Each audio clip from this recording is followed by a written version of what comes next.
Okay, we're back down here at the protest here at the Beehive at Parliament in Wellington. The crowd appears to have grown a bit since yesterday, and that's probably because the weather's come out. It appears to be business as usual. The media have camped themselves out on the balcony, the press gallery journalists and camera people. However, this morning things did change a little bit.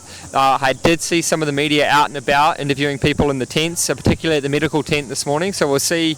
I wasn't sure who that was, but we'll see what comes out. Still, no politicians have come out to address the protesters. Yesterday, the Prime Minister did raise questions around the motivation of the protesters. She did say, I really question the motivations of what I see down there. She claims to be hearing a lot of anti-vaccine messages, although the Prime Minister herself, or no MPs for that matter, have actually come out to listen to the crowd. She said that she felt the protesters had imported a protest from overseas, and she really questioned their motives, calling them anti-vaxxers and buying into disinformation. However, we did not see earlier in the past 12 months, the Prime Minister moved to discredit other protests such as Black Lives Matter and the climate strike protests that were clearly inspired by events overseas. So what we're seeing is a communications battle. We're seeing a battle between the protesters and the politicians who are refusing to meet with protesters, and what has really become an unheard of event in New Zealand politics, where protesters have come to Parliament and the politicians have refused, cross-party, all parties, all members of Parliament have refused to meet with the protesters. As for the protesters themselves, there does appear to be people from all walks of life. We have people all the way through from business owners, public servants. There is a camp up the front calling themselves public servants against discrimination. We have seen firefighters come down in uniform. I spoke to a firefighter who I interviewed, whose interview I'll play after this, who has travelled all the way down with his colleagues from the Bay of Plenty to protest the mandates and how he sees them affecting their community.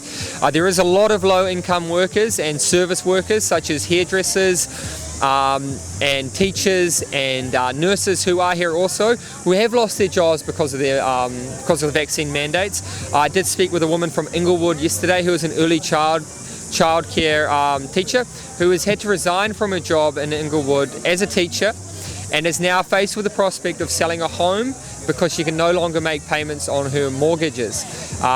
She plans to be here because, like she said, she's going to be homeless soon. She plans to be here as long as possible. She's moving in, she reckons, until the government drops the mandates. I'm here with one of the protesters, Joanne from Inglewood, and she's just going to tell us a bit of why she's down here. So, first of all, how long have you been down here? I came down on Monday with the convoy, and I've been here ever since. Well, we've been sort of in and out, but it's been fantastic. Love it. Nice. And why have you come down all the way from Inglewood to protest with everyone here? That's a long story, but first of all, I lost my job because of the mandates. I worked in early childhood for 26 years, so it's a long time. It's like half my life, and now I'm a freedom fighter because I've got nothing else to do. I mean, what am I supposed to do? This is wrong. This is so wrong, and I can't see how they don't see it. Mandating is something you'd expect in like communist China or somewhere like that, not New Zealand. You know, we should be free to choose. One last question here. How long are you prepared to stay here yourself at Parliament? Till it ends. I mean, at the moment I'm in the middle of selling my house because I can't pay my mortgage, so I'm going to be homeless, but I'm prepared to do that and then come back if that's what it takes. Yeah. So you're selling your home and is that because you've lost your job through the mandates? Well, how do you pay a mortgage with no money? Yeah. There's been reference to people here being a minority from the Prime Minister particularly. Do you think that many Kiwis support this, that have made the decision to get vaccinated who didn't want to because they're in a situation like you? And I know got vaxxed because they didn't want to give up their freedom, basically. I'm prepared to give up my job for my freedom. And by extension, your home? Yeah, by extension, but I'm also going to be free. I won't have a home, but that's okay. I'll find my place with my people, because these are my people here. They're brilliant. I'm here with Naya here from the Bay of Islands. He's a professional firefighter and he's come down to join the protest, and I'm just going to ask him a couple of questions. So now I've come all the way down from the Bay of Islands. Why have you come down this far? Tēnā koe, Sam. Yeah, look, I came down with a couple other two guys. We came down to support the people here about this craziness about stopping this mandate that's just destroying our country, you know? Yeah. So personally, I come down to protect people. Saw the behaviour that happened the other day with the police and innocent people, and it affects the whole community, and everyone's a part of that community, aren't they? Yeah. This gathering is just a gathering to really oppose what's happening here in the House and this poor behaviour. So looking after innocent people is what we do naturally, you know. So it was, when we saw what happened, it kind of really highlighted it, and it highlighted throughout New Zealand. And we like to go towards trouble, not go away from trouble.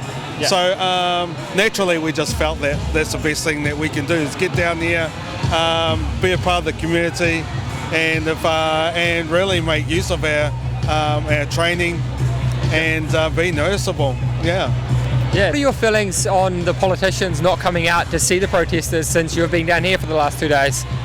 Look, I think as a whole our government is losing the trust of people, and that's just really, they got no trust, you know. And I don't think it's a respectful thing that they haven't come out, or disrespectful thing.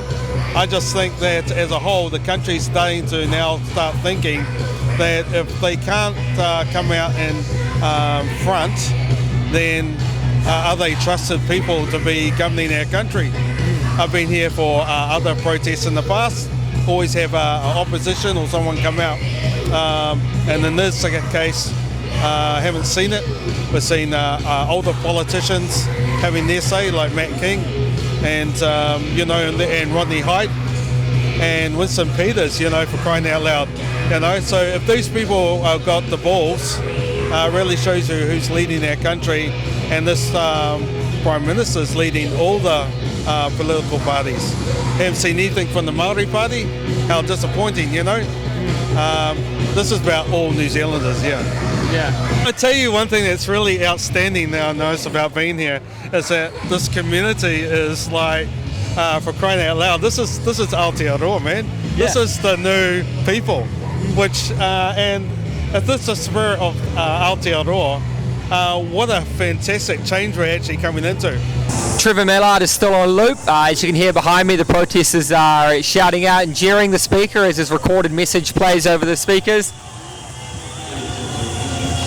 telling them that they're illegally here occupying the space and not to erect any structures. That doesn't seem to deter anyone who has arrived today, as the numbers do grow as the weather finds up.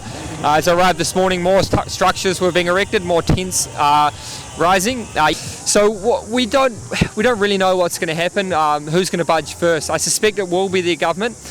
We did see some police negotiators come out this morning in the media and say that the best course of action would be for some group of politicians to meet with protesters and discuss what they are after.